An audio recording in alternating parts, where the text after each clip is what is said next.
All right, everybody. So, before we just go ahead and start off this episode, I feel like there's a just a quick little thing that I feel like I should mention. So, in the last video, in the description, more importantly, I kind of verified the importance of one specific character from MHA, Monoma, to be exact. That still stands true. Yeah, it's still gonna be important throughout the story, but as this arc goes on, you'll begin to see certain scenes on him. It's like, okay, but why? that's just that's just because I plainly don't like him. Pretty much. I mean, he's not in this episode, so there really is no point as to me saying this. But if I don't say it now, then you guys might be confused on what's to come from Monoma in the future. So yeah, just know I hate Monoma. Okay, I hate Monoma. If any Monoma fans are out there, you may not like this arc because all my homies hate Monoma. All right, just know that before we start. All right. Now, onto this episode.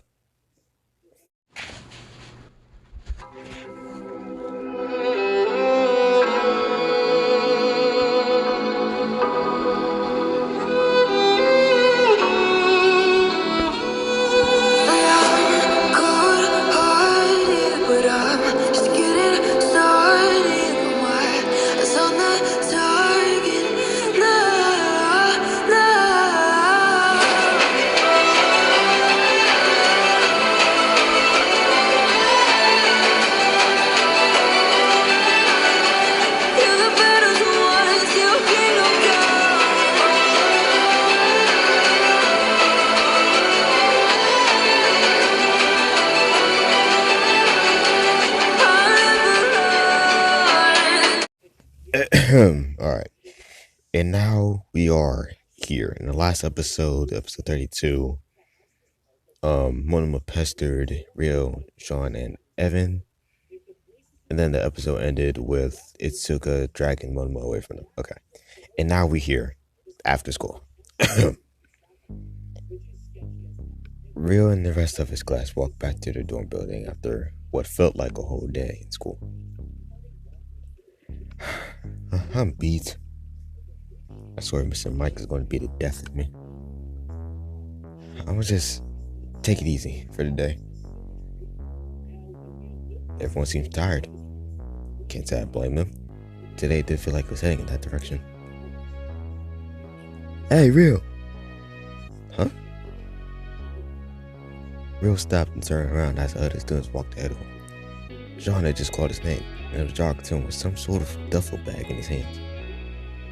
Oh, John, what's this? It's some stuff me and Evan got for you.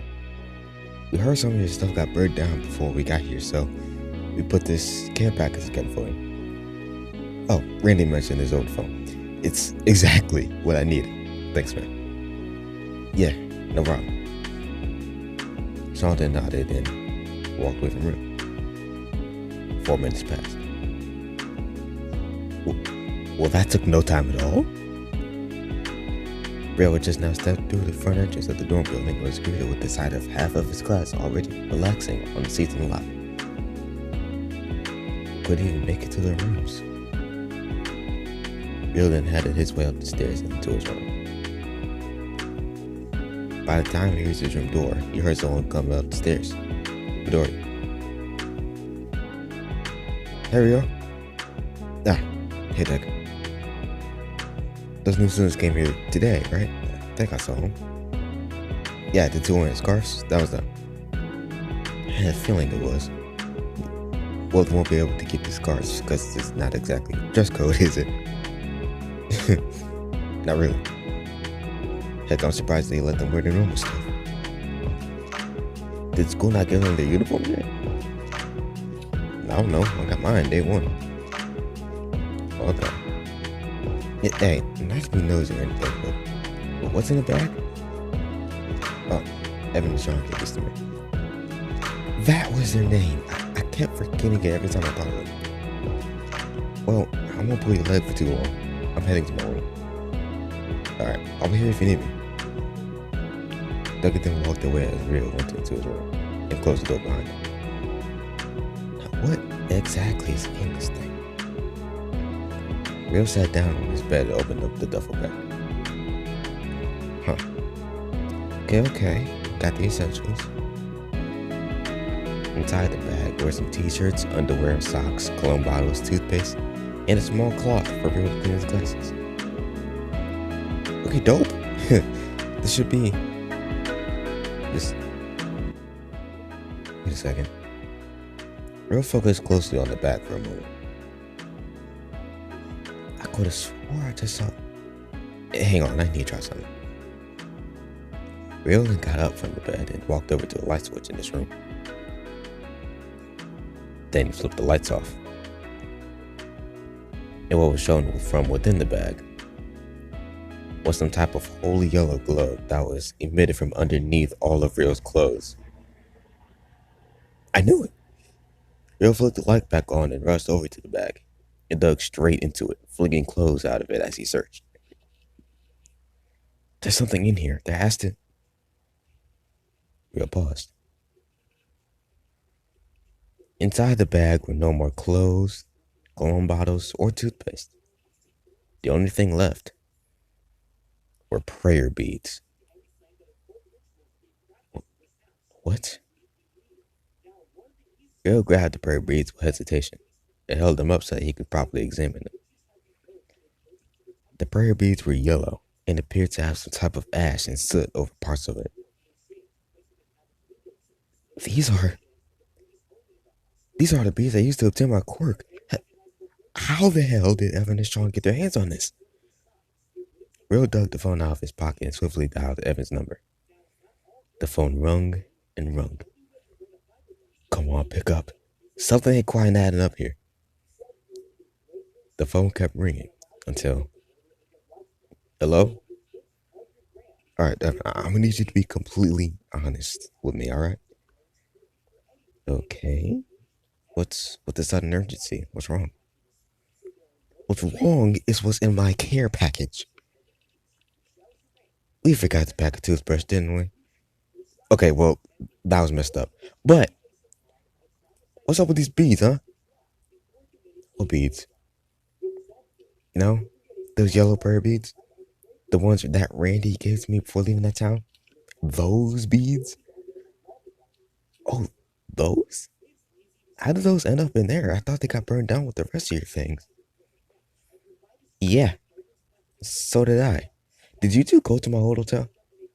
Do you know how much trouble you could have landed yourselves? You two. I had no part in this whatsoever. Like Sean. Maybe he had something to do with it. Yeah, you do that. Call me back once you do. Right, I will. Evan then hung up the phone.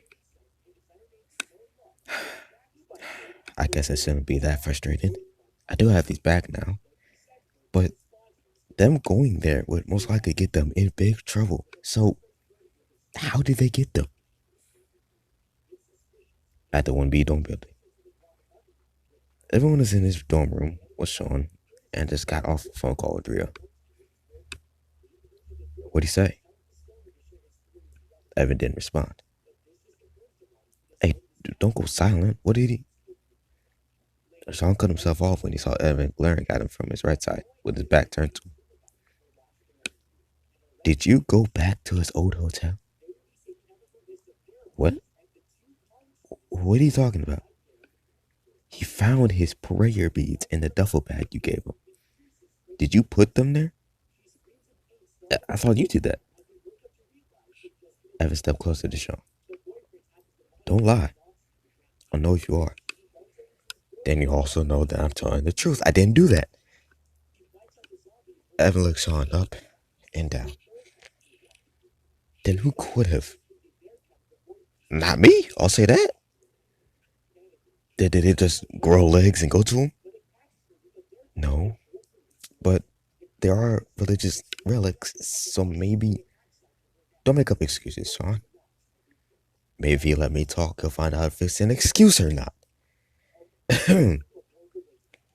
These relics, as you've called them before, can do some supernatural things that quirks apparently can't match up to. Maybe the prayer beads found their way with them due to some ability they have. I'm aware of relic abilities, but I also recognize that relics can't move automatically, regardless if you think it has that ability. Well, I don't know what to tell you then. I didn't put them there. What a pain.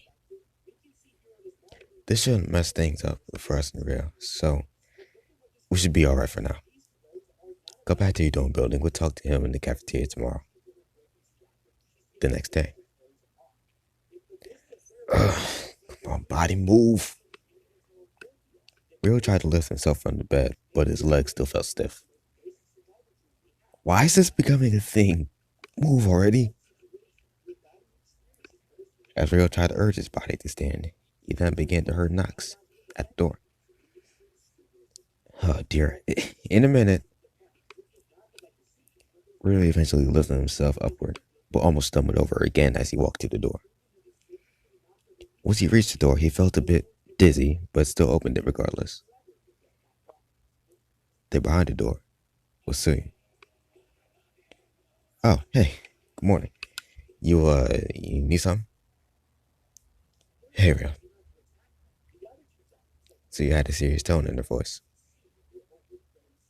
Yeah? Could I talk to you for a moment? Oh, yeah, feel free. Rio invited Sue into his room. So, what's up? Something bothering you? Well, yes, but I think there's something bothering both of us. What is she talking about? What would that be? Sue looked down at the floor, away from Rio. I've been hearing things at night, specifically. Hearing things? This is like what Decker told me? It started out as someone asking for an escape, but ever since yesterday when those new students came to school, it began to sound like crying. Your crying. Mine. Phil, are you feeling okay?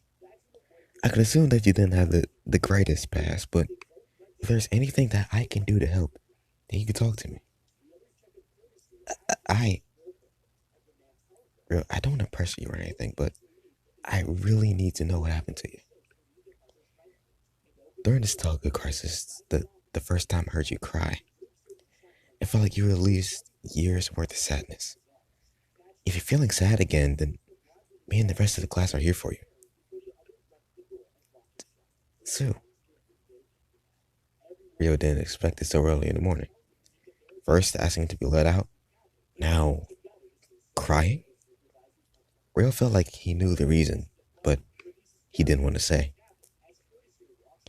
Well, to be honest with you, God! Rio clutched his head with both of his hands and began to stumble around.